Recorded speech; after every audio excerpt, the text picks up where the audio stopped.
When I first heard about Galaxy M51, without looking at specs or anything, I was just like you all, and thought of this as another Samsung mid-ranger with an average processor and okayish in everything else. But after trying this device as my daily driver, my thoughts have changed quite a bit for this one. So let's check out if Samsung M51 is worth considering at this price or not. And not to mention, this is a retail unit purchased by myself for this review only, in case some people were wondering. So I'll be dividing this review into various sections, and let's get into the first one, design and build quality. Well, on the front, we have a 6.7-inch Full HD Plus AMOLED display, which to be honest looks great, because Samsung makes the best AMOLED panels, and that can be felt on this device as well. The single punch hole camera gets out of the way quite easily, and the display might not be the brightest you see, but it is easily visible outdoors, and you won't have any issues as such. The colors are sharp and the calibration is done perfectly. Though the device is not easily accessible with one hand, but for that you get this nifty one-handed mode, and that solves this problem as well. The weight balance is done really perfectly, and the device, even weighing 214 grams, does not feel that heavy, and it is something you will experience after holding it in hand, and not from the specs mentioned on paper. On the back, you get this plasticky sort of material, which is a fingerprint magnet to be honest, and feels less premium as compared to other glass back devices. But that extra weight gain contributes to a biggest battery in a mid-ranger. The button placement is right and the fingerprint scanner too is quite fast and accurate, so no issues there. Though I feel the button quality could have been better. Rest, the design of any device is something subjective and I have no issues with it as such. Because of its more practical approach towards things, you don't get a camera bump too, like every other device. So everything is fine in this department.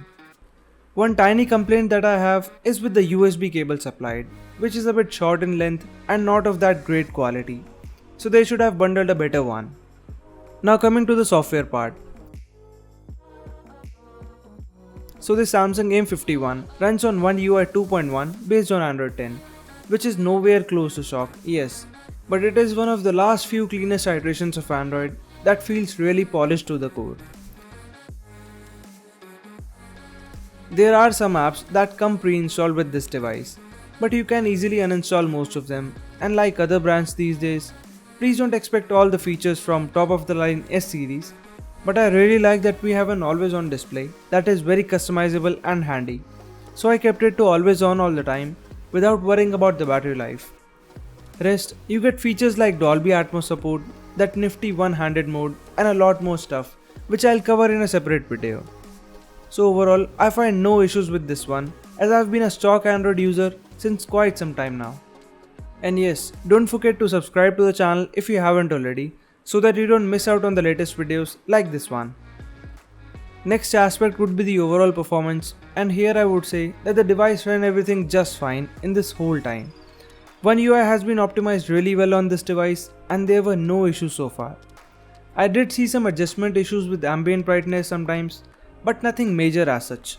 Apps like Netflix run on full screen without any black bars, and all the games too run just fine.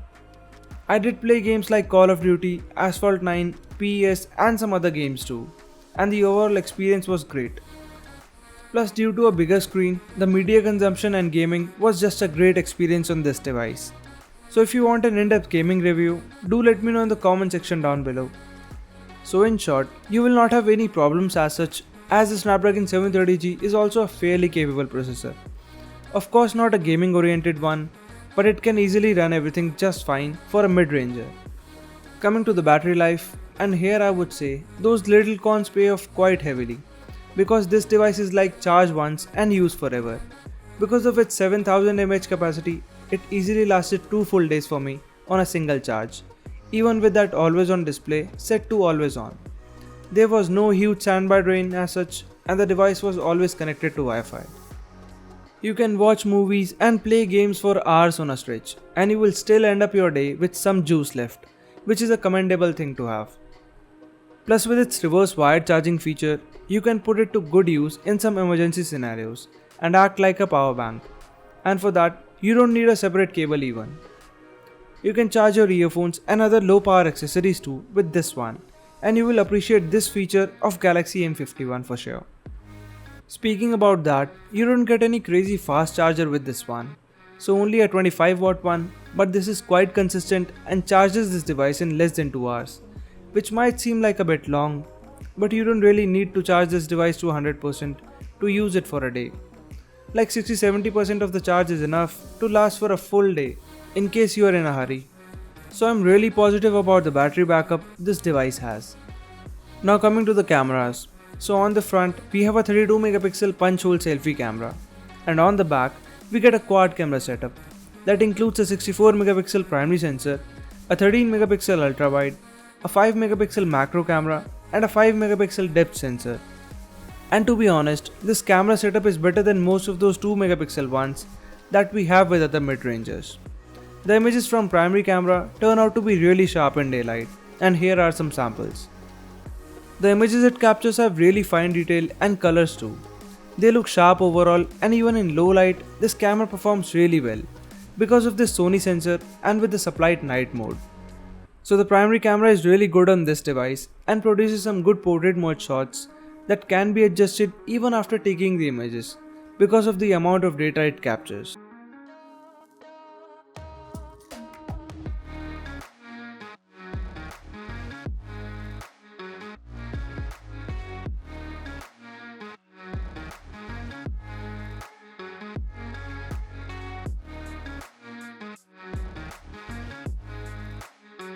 Plus this single take feature makes it really handy to capture different type of images in one go. And here are some samples from other two cameras of this device. So I think they look good for a mid-range device and are definitely usable as compared to other devices we see in this price range. Though that macro camera is still okayish, but occasionally you will get some usable images with that as well. So it's good to have the option. So here is a video sample shot on Samsung M51.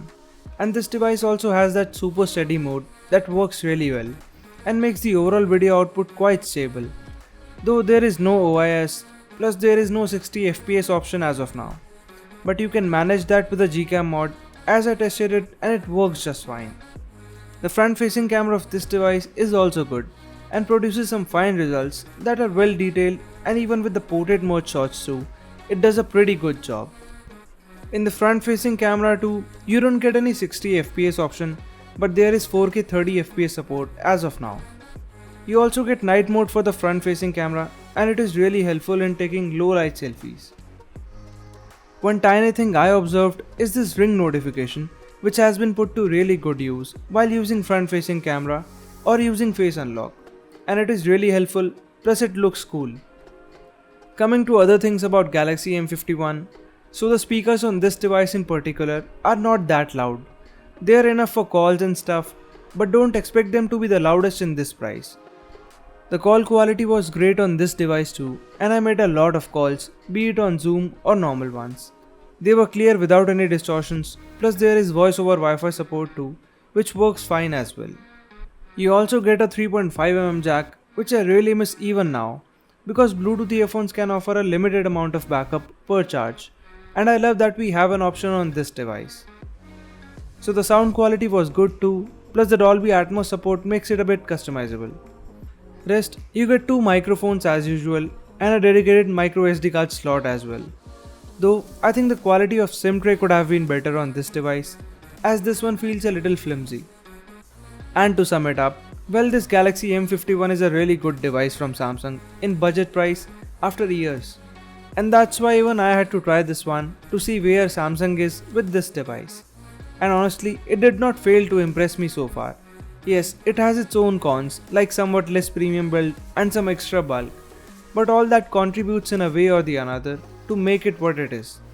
And I think it is a good non-Chinese smartphone you can consider as of now. So that's it for now. Do like this video if it helps you out, and subscribe if you haven't already. So I'll see you in the next one.